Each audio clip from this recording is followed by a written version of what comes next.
All right, so the next thing we're going to talk about is operant conditioning, and this is where learning is based on consequences. So the key differences between classical and operant conditioning is that classical conditioning, the unconditional response is a reflex or innate response, something will just happen automatically. And in operant conditioning, the behavior is associated with consequences. So it's like an active form of learning by which an association is made between a stimulus, so like for example, a shock, and a volunteer response, so like a press of a button. So behaviors must be performed to get or avoid something. So there's something called the law of effect, and this was something coined by a researcher named Thorndike. And Thorndike had mentioned that behavior is a function of its consequences. So behaviors that are reinforced will be strengthened, and then behaviors that are punished will be weakened. So some things that Thorndike believed was that behavior can be related to the outcome of a certain behavior. And we know that when behaviors are reinforced and strengthened, they're punished when they're weakened. And that's what Thorndike said. He said, if you want something to occur more often, you should reinforce it. You should give it good things.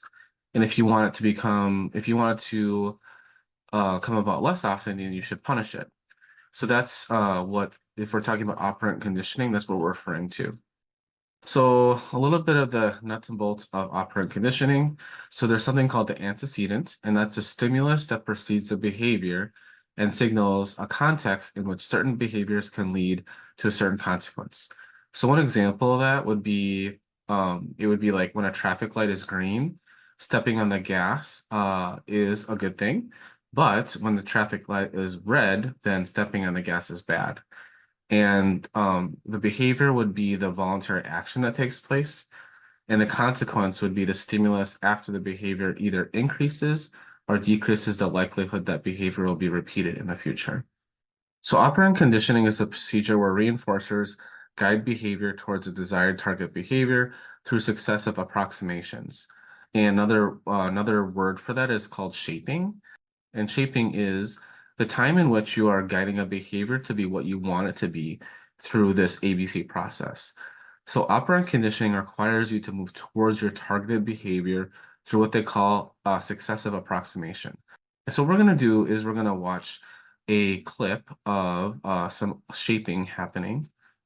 So let's take a look.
Good girl.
All right, so as you can see, that was an example of shaping, and the ringing of the bell would bring about a treat, but they had to go through this series of successive approximations. So getting closer and closer to the goal, the target behavior before they actually get to the reward, they have to show that. And so that means that you're shaping the cat to reach the treat. So when we talk about something like this, like shaping, we need to talk about reinforcers. And a reinforcer is a stimulus that increases the probability of a prior response. So there's two different types of reinforcers. There's primary reinforcer, and then there's secondary reinforcer. The primary reinforcer is something that's innately pleasurable, and it satisfies some kind of biological need. And then there's also a secondary reinforcer, and that's something that's learned, and it could be something that's like a token or money that can be used to buy things. So there's social reinforcers, so praise, approval, or attention. So remember that reinforcement are just consequences that increase the likelihood of behavior will be repeated. And there's when it comes to reinforcement, there's positive reinforcement and there's also negative reinforcement. So positive reinforcement is the presentation or giving of a positive stimulus that increases the frequency of behavior. So one example of that is when a child is giving candy for working hard, it's positive reinforcement because you're providing the child with something, and you want them to increase their behavior, so that's working hard. Um, for negative reinforcement, that's removal of a negative stimulus. So it increases the frequency of the behavior. So for example, you want a headache to go away. So that means that you're taking pain medication to relieve a headache. So the next thing is a punisher. So a punisher is a stimulus that decreases the probability of a prior response. So in other words, a consequence that decreases the likelihood that a behavior will be repeated. So there's positive punishment and there's negative punishment. Positive punishment is the presentation of a negative stimulus, leading to a decrease in frequency in the behavior. So for example, getting a speeding ticket. So you are being provided something that's negative or something that's not something that you'd want. It's a speeding ticket, and that will decrease the behavior, hopefully, of speeding. And then for negative punishment, that's removal of a positive stimulus, leading to a decrease in the frequency of a behavior. So for example, if you lose your license, so something being taken away for getting too many speeding tickets, and therefore would hopefully decrease the behavior of speeding. So positive and negative punishment and reinforcement. So we're just going to clarify these concepts. So positive means that a stimulus is being presented, it's being given. In both positive reinforcement and positive punishment, a stimulus is presented. And this can be kind of confusing because we have to kind of think differently about the way we use positive and negative.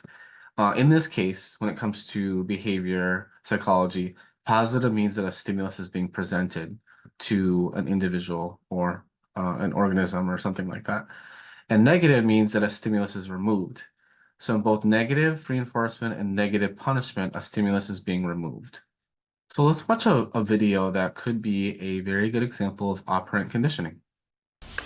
Are you finished? Well, thank you. How thoughtful. Would you like a chocolate? Yeah, sure. Thanks. Oh, sorry, Sheldon. I almost sat in your spot. Did you? I didn't notice. Have a chocolate. Thank you. Oh, am I talking too much? I'm sorry. Zip. Thank you. Chocolate? Yes, please.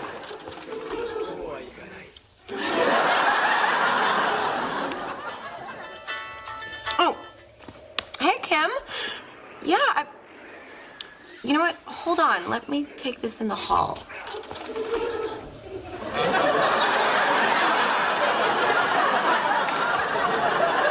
You'll never guess who they got to replace you at work. Okay. I know what you're doing. Really? Yes. You're using chocolates as positive reinforcement for what you consider correct behavior. Very good. Chocolate? No, I don't want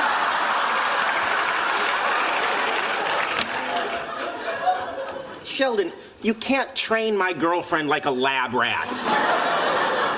Actually, it turns out I can. Well, you shouldn't. There's just no pleasing you, is there, Leonard? You weren't happy with my previous approach to dealing with her, so I decided to employ operant conditioning techniques, building on the works of Thorndike and B.F. Skinner. Yet by this time next week, I believe I can have her jumping out of a pool, balancing a beach ball on her nose. So hopefully you enjoyed that example of operant conditioning. And what I want to do is just introduce what we think of the goal of reinforcement and the goal of punishment, and how we can go about doing that in both positive and negative situations.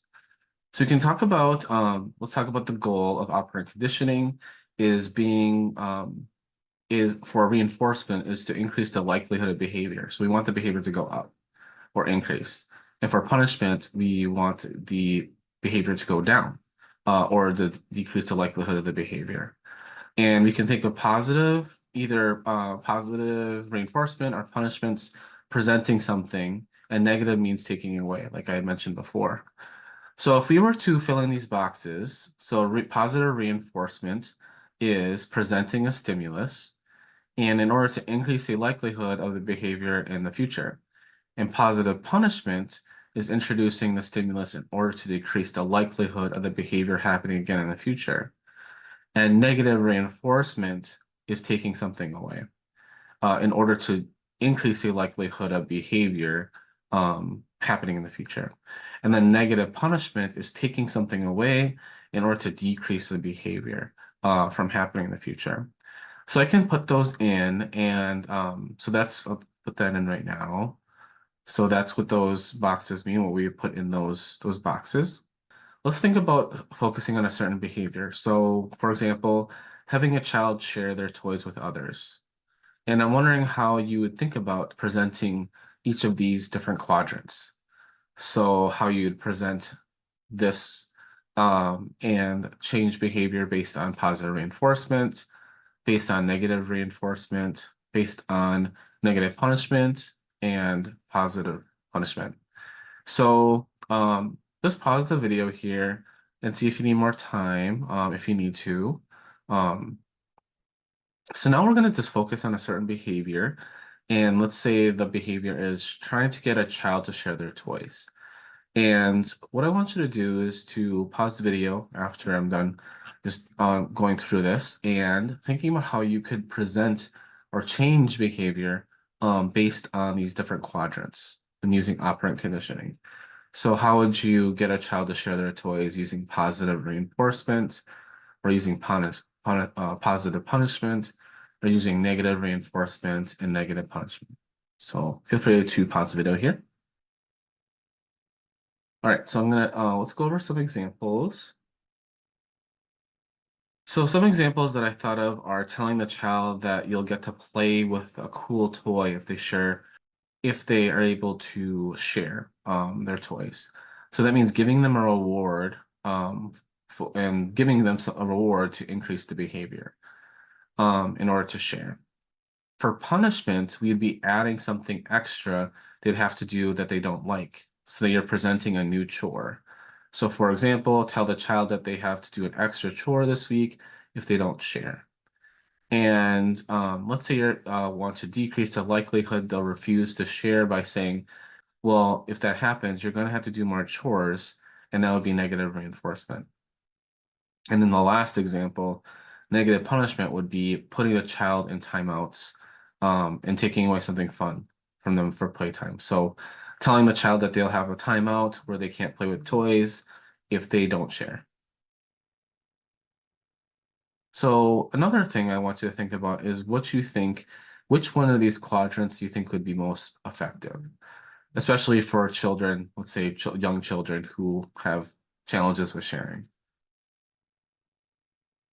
The next thing to think about is what kind of real world example would you choose, and which form of operant conditioning do you think would be most effective? So there's infinite scenarios or situations where operant conditioning happens in our lives. So what do you think, what kind of operant conditioning? So positive reinforcement, negative punishment, any of those different strategies or concepts, which one of those do you think is most effective with changing behavior? And which one do you think would be most likely to backfire?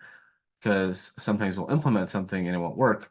So which one of these do you think would backfire for your particular example? And do you think it would change depending on the context? So one question that I have is reinforcement or punishment better at influencing behavior? So I'm just wondering what you think about that. So punishment may not be always the appropriate or productive. That's probably something that you have maybe formulated yourself or from experience, that sometimes punishment isn't always the best way to change behavior. And when we look at data like this, we seem to see where children seem to learn better with reinforcement or positive feedback than they do with punishment and negative feedback. But that changes over the years. I mean, it's still positive. Positive feedback is still better than negative feedback, but it's not always significantly different from one another. So when you get the age of your age or most college students, you can see that positive and negative feedback might not produce that much of a difference in terms of influencing behavior, but learning is easier and happens faster in older age groups as it does in younger age groups. So we can think about a principle. Principle is called the pre-MAC principle. And that's the idea that activities individuals frequently engage in can be used to reinforce activities that they are less inclined to do.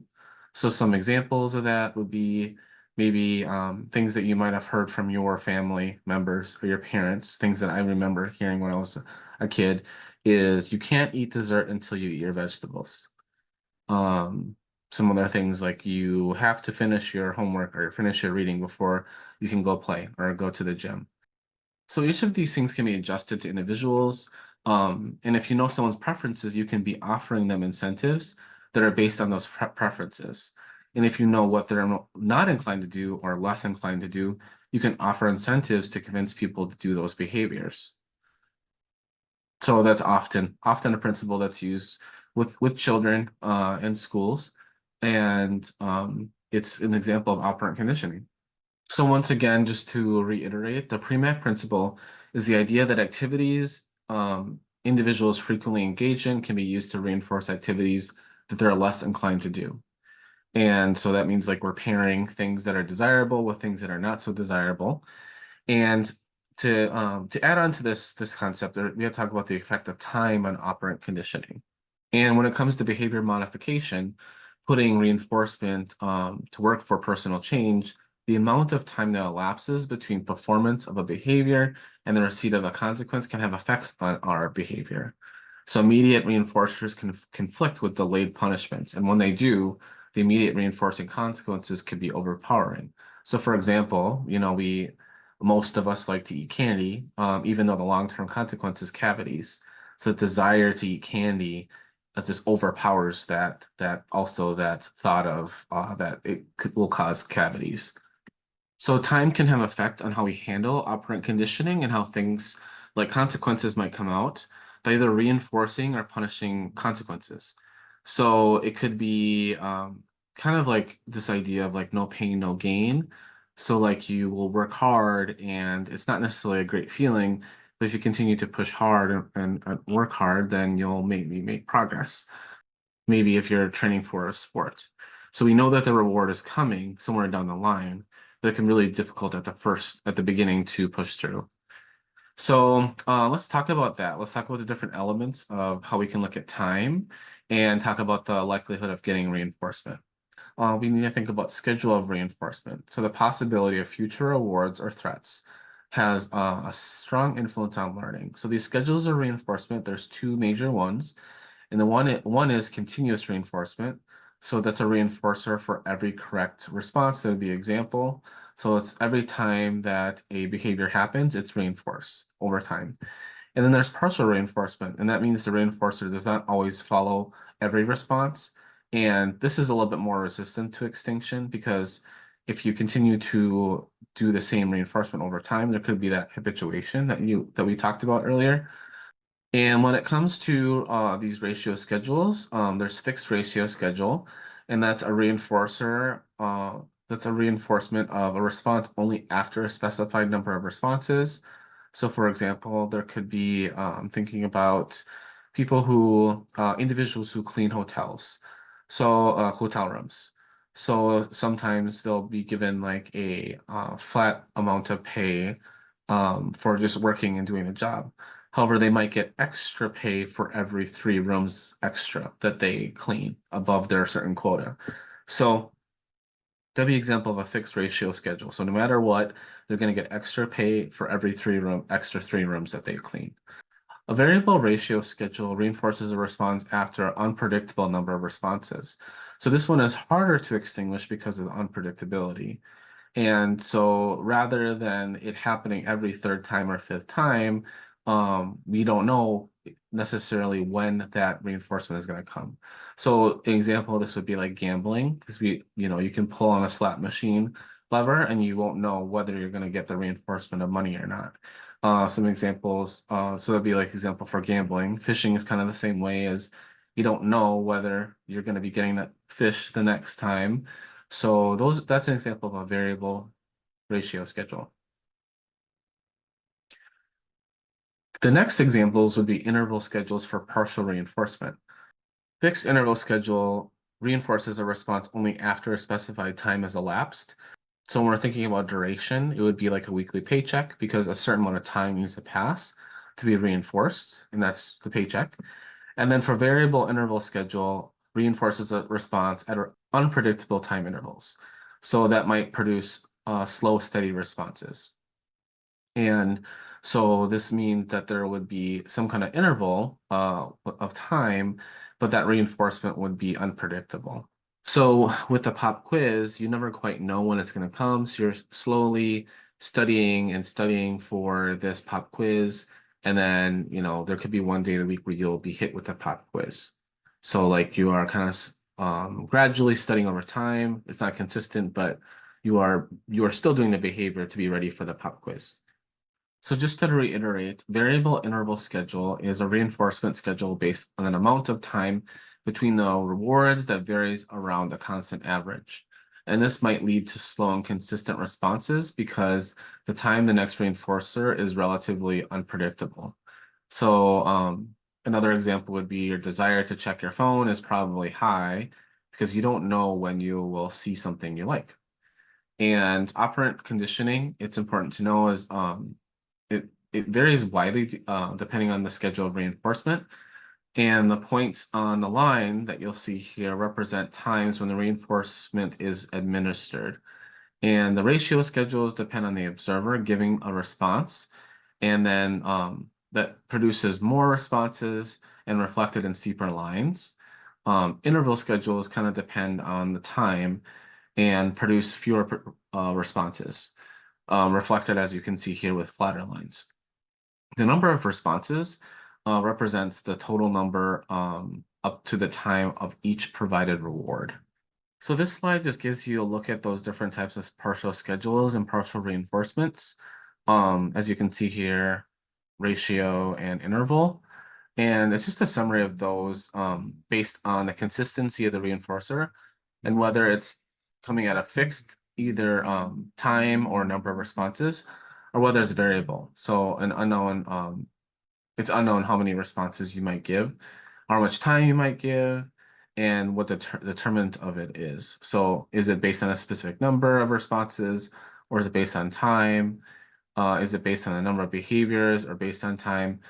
That's what we're seeing here.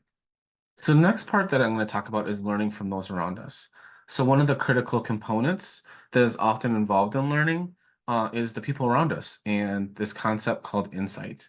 So insight is a form of learning that occurs without trial and error, and thus without any clear reinforcement. And sometimes this could be considered like an aha moment. So an example would be in puzzle solving experiments with chimpanzees. They appeared to scan and assess the situation before acting. And so they would scan and assess, looking at other people and other chimpanzees, seeing what they're doing, and then be able to copy or mimic that to solve a problem. So observational learning is this process where a person observes and imitates a behavior from a model. And this eliminates a lot of trial and error, the trial and error process involved in types of learning. It increases the rate of learning associated with operant and classical methods, and it's both social and cognitive factors that affect learning. One thing to add is the rank of that individual or status of the individual in our life will play a role as well in how much we weigh their behavior. And then cognitive factors, we have to think about what they're doing and why they produce the effect and why that produces the effect that it does. So thinking about that, imitation is a common part of observational learning. And this is a good example. So this monkey here is really good at this touch screen. So what happens is the monkey B sees 4 different icons on their screen, and they have to touch them in a very specific sequence to get a treat. And for monkey A, you can see is watching monkey B, and monkey A has never done this puzzle before. It hasn't learned how to get the trait. So monkey A is watching monkey B, and figures out that if he pushes the buttons exactly in the same order as monkey B does, then he'll get the treat as well. So these are really common types of learning that we do. So a good example of this is within the first few days of meeting other humans, infants begin to open their mouths, stick out their tongues, realize that their mouths are supposed to be doing something, talking to them. So they watch and see what happens. So often just watching someone perform a task can allow us to learn the task. So mirror neurons are part of the answer on why this happens. As you can see here, this baby macaque is watching the humans take out their tongue, and what they found is that those mirror neurons that are active when you're performing a task, they light up. And they also light up when you observe someone else performing that task. And that suggests that these neurons, which are found all over the brain, might be what's supporting our ability to learn through observation. And so the mirror neurons issue might be also why it's difficult for some individuals who have social cognitive disorders to be able to learn through the same process, because they might have an inability to, or less likelihood of making eye contact, or actually watching an individual might lead to slower learning in one individual versus another. So here you can see again mirror neurons that are lighting up for someone experiencing pain. So the other one person is experiencing pain, the other person is experiencing empathy for the person who is experiencing pain, and realizing how painful that it must be and what it must be like. So yeah, that's an example of mirror neurons. So Bandura was a person who talked a lot about social learning theory and talked about how learning is cognitive and social.